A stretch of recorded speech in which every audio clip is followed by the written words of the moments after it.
नमस्ते। आज हम इतिहास के पन्नों को पलटकर एक ऐसी कहानी की पड़ताल करेंगे जो व्यापार से शुरू हुई और एक साम्राज्य पर खत्म हुई। हम बात कर रहे हैं भारत में अंग्रेजी ईस्ट इंडिया कंपनी की। अक्सर ऐसा लगता है कि ये सब एक बहुत बड़ी सोची समझी साजिश थी, भारत पर कब्जा करने का एक मास्टर प्लान। पर क्या सच में ऐसा था, या फिर ये कहानी है मौका परस्ती की, कुछ कामयाबियों और कुछ नाकामियों की, जहां मुनाफे की भूख धीरे धीरे सत्ता की भूख में बदल गई। हमारे पास जो स्रोत है वो इस सफर के शुरुआती लेकिन सबसे अहम कदमों पर रोशनी डालते हैं। चलिए इस पूरी कहानी को परत दर परत समझते हैं। बिल्कुल। और ये कहानी शुरू होती है एक ऐसे दौर में जब इंग्लैंड, आप कह सकते हैं कि दुनिया के मंच पर अपनी जगह बनाने की कोशिश कर रहा था। वो पुर्तगाल और स्पेन जैसे देशों से मुकाबले में काफी पीछे था, लेकिन उसके अंदर एक नया आत्मविश्वास जाग रहा था। तो इस सब की शुरुआत कैसे हुई? वो क्या चिंगारी थी जिसने इन अंग्रेज व्यापारियों को हजारों मील दूर भारत की ओर खींचा? देखिए, 16वीं सदी के अंत में इंग्लैंड में दो बड़ी घटनाओं ने पूरा माहौल ही बदल दिया था। पहली 1580 में सर फ्रांसिस ड्रेक नाम के एक नाविक ने पूरी दुनिया का समुद्री चक्कर लगाया। यस। ये एक बहुत बड़ी उपलब्धि थी और इससे अंग्रेज नाविकों में एक नई हिम्मत जागी। और दूसरी, जो शायद इससे भी ज्यादा अहम थी, वो थी 1588 में स्पेन के शक्तिशाली जहाजी बेड़े, जिसे स्पेनिश आर्मेडा कहते थे, उस पर अंग्रेजों की जीत। अच्छा। इस जीत ने उन्हें समुद्र का एक नया खिलाड़ी बना दिया। और इसी समय उन्हें यह भी दिख रहा था कि पुर्तगाली व्यापारी पूर्वी व्यापार से, खासकर मसालों से, कितना जबरदस्त मुनाफा कमा रहे हैं। तो जाहिर है अंग्रेज व्यापारियों को भी इस मुनाफे में अपना हिस्सा चाहिए था। बिल्कुल। और इसी सोच के साथ 1599 में मर्चेंट एडवेंचरर्स नाम के कुछ व्यापारियों के एक समूह ने एक कंपनी बनाने का फैसला किया। लेकिन इसे असली ताकत मिली 31 दिसंबर 1600 को। इस दिन इंग्लैंड की महारानी एलिजाबेथ प्रथम ने एक शाही फरमान यानी एक रॉयल चार्टर जारी किया। और इस चार्टर का मतलब क्या था? क्या ये सिर्फ एक कंपनी बनाने का एक कागज था? नहीं, ये उससे कहीं ज्यादा था। इस चार्टर ने कंपनी को एक आधिकारिक नाम दिया, governor and company of merchants of London trading into the East Indies. लेकिन नाम से ज्यादा जरूरी था वो अधिकार जो इस चार्टर ने उन्हें दिया। एकाधिकार। बिल्कुल, एकाधिकार। उन्हें पूरब के साथ व्यापार करने का मोनोपोली मिल गया। मतलब इंग्लैंड से कोई और कंपनी या व्यापारी आकर उनके साथ मुकाबला नहीं कर सकता था। ये एक बहुत बड़ी बात थी। तो ये एकाधिकार हमेशा के लिए था? नहीं, शुरुआत में ये सिर्फ 15 सालों के लिए था, लेकिन 1609 में इसे अनिश्चित काल के लिए बढ़ा दिया गया। दिलचस्प बात यह है कि कंपनी का शुरुआती इरादा वो ईस्ट इंडीज यानी आज के इंडोनेशिया के मसाला द्वीपों पर ध्यान देने का था। अच्छा, भारत पर नहीं? नहीं, पहले नहीं। लेकिन वहां डच पहले से ही बहुत मजबूत थे और उन्होंने अंग्रेजों को टिकने ही नहीं दिया। इसीलिए उन्हें अपना ध्यान भारत की ओर मोड़ना पड़ा, जहां उन्हें कपड़े और दूसरी चीजों का एक बड़ा बाजार दिखा। तो एक तरह से भारत आना उनकी मजबूरी भी थी। तो कंपनी के पास कानूनी अधिकार तो आ गया, लेकिन लंदन में बैठे बैठे भारत में व्यापार करना तो आसान नहीं रहा होगा। यहाँ तो मुगलों का साम्राज्य था। उन्हें जमीन पर शुरुआत कैसे मिली? और यहीं से उनकी कहानी का पहला दौर शुरू होता है, मिन्नतों और कोशिशों का दौर। यह आसान बिल्कुल नहीं था। 1609 में कैप्टन विलियम हॉकिंस मुगल बादशाह जहांगीर के दरबार में पहुंचे। वो तुर्की भाषा भी जानते थे और उन्होंने बादशाह को प्रभावित करने की बहुत कोशिश की, लेकिन वो कोई खास सफलता हासिल नहीं कर पाए। क्यों? क्या जहांगीर उनसे मिलना नहीं चाहते थे? जहांगीर मिले तो, लेकिन सूरत में पहले से मौजूद पुर्तगाली व्यापारियों ने उनके खिलाफ बादशाह के कान भर दिए थे। अच्छा। तो पुर्तगाली उस वक्त समुद्र में एक बड़ी ताकत थे और मुगल उन्हें नाराज नहीं करना चाहते थे। नतीजा ये हुआ कि हॉकिंस को 1611 में खाली हाथ आगरा छोड़ना पड़ा। यह कंपनी के लिए एक बड़ा झटका था। तो फिर रास्ता कैसे बना? मतलब कूटनीति तो काम नहीं आई। यहाँ एक समुद्री लड़ाई ने सब कुछ बदल दिया, पासा ही पलट दिया। 1612 में सूरत के पास समुद्र में कैप्टन थॉमस बेस्ट के नेतृत्व में अंग्रेजी जहाजों ने पुर्तगालियों के एक बड़े बेड़े को हरा दिया। वाकई ये तो बहुत बड़ी बात रही होगी। हाँ, ये एक चौंकाने वाली जीत थी, क्योंकि तब तक पुर्तगालियों को समुद्र का बेताज बादशाह माना जाता था। तो इसका मतलब ये है कि जहांगीर के लिए उनकी कूटनीति से ज्यादा उनकी नौसैनिक ताकत मायने रखती थी। वो उन्हें एक संभावित सहयोगी के तौर पर देख रहे थे, न कि सिर्फ व्यापारी। आपने बिल्कुल सही पकड़ा। इस जीत ने जहांगीर पर बहुत गहरा असर डाला। उन्हें पहली बार अंदाजा हुआ कि ये अंग्रेज समुद्र में कितने ताकतवर हैं और ये पुर्तगालियों के दबदबे को चुनौती दे सकते हैं। इसी के बाद जहांगीर ने 1613 में अंग्रेजों को सूरत में एक स्थायी फैक्ट्री यानी एक व्यापारिक गोदाम स्थापित करने का फरमान जारी कर दिया। तो ये थी उनकी पहली स्थायी पकड़। जी, इस एक जीत ने उनके लिए दरवाजा खोल दिया। और फिर उन्होंने अपनी कूटनीतिक कोशिशें और तेज कर दी। 1615 में इंग्लैंड के राजा जेम्स प्रथम के राजदूत बनकर सर थॉमस रो जहांगीर के दरबार में आए। अच्छा, इस बार एक आधिकारिक राजदूत। हाँ बिल्कुल। वो लगभग 3 साल तक वहीं रहे। रो का मकसद था मुगल बादशाह के साथ एक औपचारिक व्यापारिक संधि करना, जैसा कि यूरोपीय देशों में होता था। क्या वो इसमें सफल हुए? नहीं, उन्हें कोई औपचारिक संधि नहीं मिली और ये उस वक्त के राजनीतिक फर्क को दिखाता है।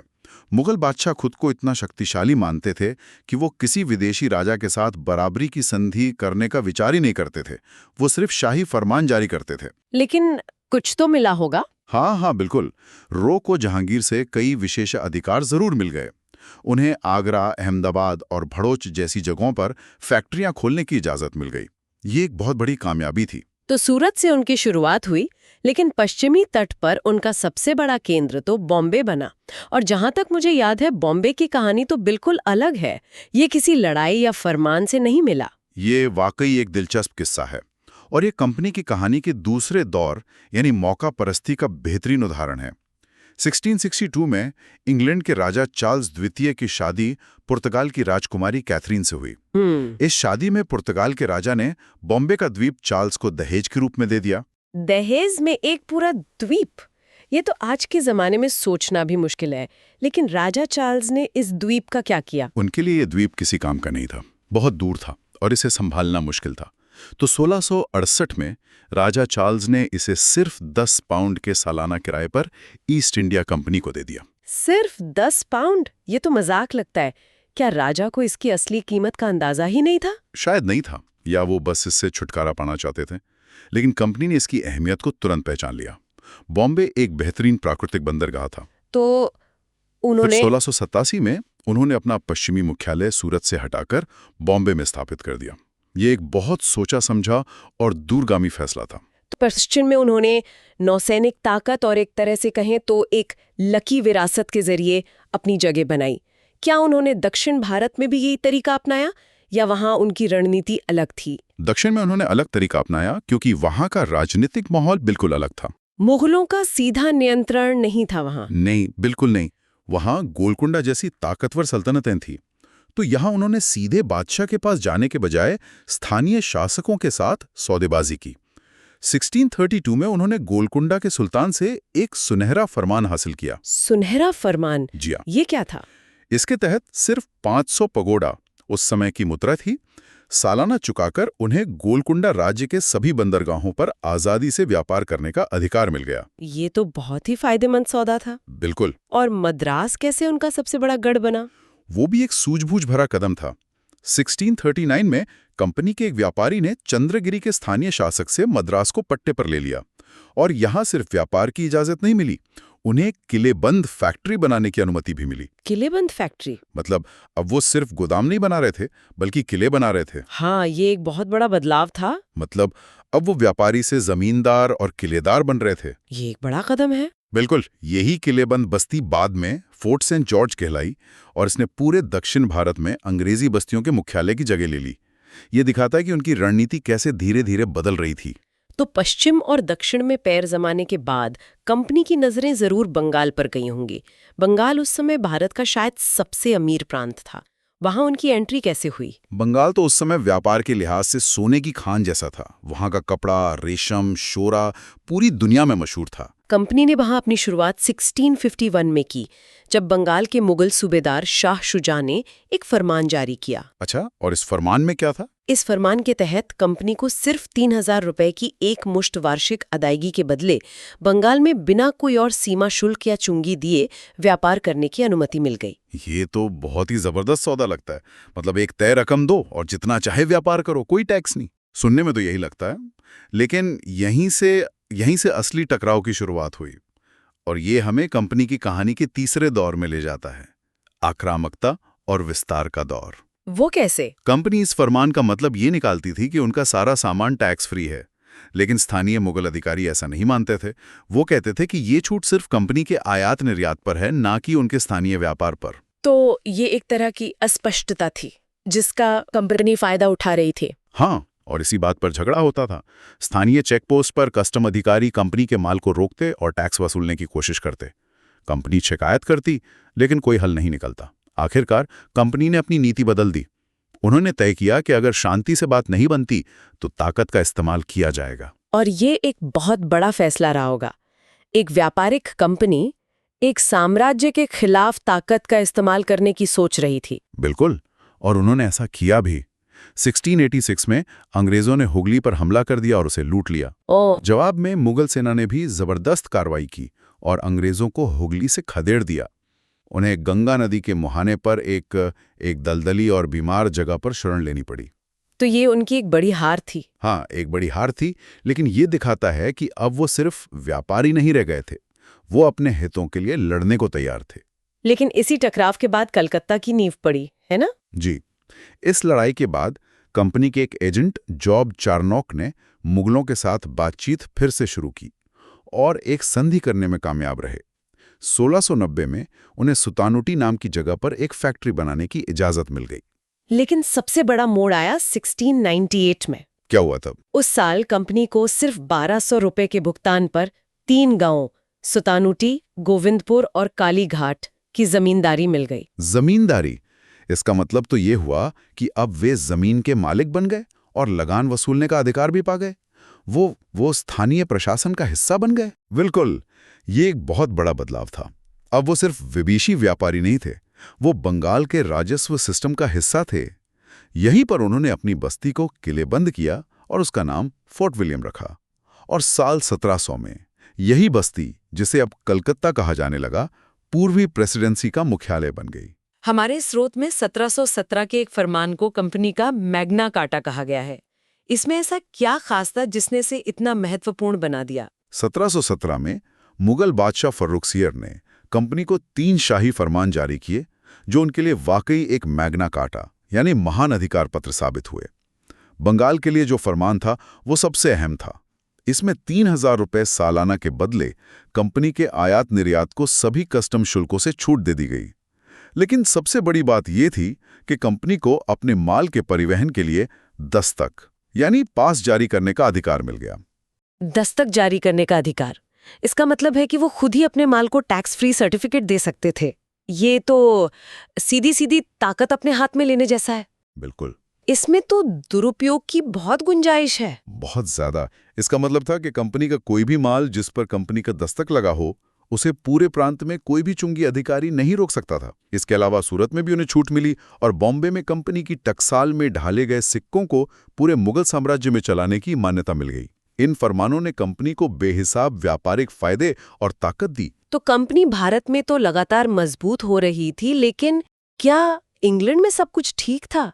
क्या उनके कोई प्रतिद्वंदी नहीं थे जो उनके इस एकाधिकार से जलते हों? ये एक बहुत जरूरी पहलू है। कंपनी की चुनौतियां सिर्फ भारत में नहीं थी, इंग्लैंड में भी उनके खिलाफ माहौल बन रहा था। कंपनी को जो एकाधिकार मिला हुआ था, उससे कई व्यापारी और राजनेता नाराज थे। उन्हें लगता था कि ये गलत है और पूरब के साथ व्यापार सबके लिए खुला होना चाहिए। और क्या उन्होंने कोई चुनौती पेश की? हाँ, असली खतरा 1698 में आया, जब इंग्लैंड की संसद ने ही एक नई कंपनी बनाने के कानून को मंजूरी दे दी। एक और कंपनी? हाँ, इसे न्यू कंपनी कहा गया और इसे संसद का समर्थन हासिल था। अब एक ही देश की 2 कंपनियां थीं जो एक ही बाजार के लिए लड़ रही थीं। ये एक अजीबोगरीब स्थिति थी। भारत में इसका क्या असर हुआ होगा? 2 अंग्रेजी कंपनियां एक दूसरे के खिलाफ। भारत में तो हास्यास्पद स्थिति बन गई थी। दोनों कंपनियों के एजेंट मुगल दरबार में एक दूसरे के खिलाफ साजिशें कर रहे थे, एक दूसरे पर रिश्वतखोरी और धोखेबाजी के इल्जाम लगा रहे थे। इससे मुगल अधिकारियों के सामने अंग्रेजों की बहुत किरकिरी हो रही थी। ये आंतरिक लड़ाई दोनों को कमजोर कर रही थी। बिल्कुल। तो इस लड़ाई का अंत कैसे हुआ? आखिरकार समझदारी इसी में थी कि दोनों एक हो जाएं। सरकार और संसद के दबाव में आकर दोनों कंपनियों ने आपस में विलय करने का फैसला किया। 1708 में ये दोनों कंपनियां मिलकर एक हो गईं। इस नई और एकीकृत कंपनी का नाम था united company of merchants of England trading to the East Indies. अच्छा। ये वही मजबूत और एकीकृत कंपनी थी जिसने आगे चलकर भारत में ब्रिटिश राजनीतिक सत्ता की स्थापना की। इस विलय ने उनकी ताकत को कई गुना बढ़ा दिया। तो इन शुरुआती 100-125 सालों को देखें तो एक पैटर्न साफ नजर आता है। जैसा कि आपने शुरू में कहा था, ये भारत को जीतने की कोई पहले से सोची समझी योजना नहीं थी। ये दरअसल मौकों का फायदा उठाने की एक लंबी कहानी थी। वो हालात के हिसाब से अपनी रणनीति बदलते गए, कहीं मिन्नतें की, कहीं ताकत दिखाई, कहीं एक समुद्री जीत ने बादशाह को प्रभावित कर दिया, तो कहीं शाही शादी से दहेज में एक पूरा द्वीप मिल गया। और सबसे महत्वपूर्ण, उन्होंने धीरे धीरे अपनी व्यापारिक कोठियों को किलेबंद राजनीतिक केंद्रों में बदलना शुरू कर दिया। वो व्यापारी के भेष में शासक बनने की कला सीख रहे थे। ये सोचना वाकई हैरान करता है कि कैसे मुनाफे की चाह में शुरू हुआ एक व्यापारिक सफर धीरे धीरे एक साम्राज्य की नींव के पत्थर रखता चला गया। और जाते जाते सुनने वालों के लिए एक सवाल छोड़ जाते हैं।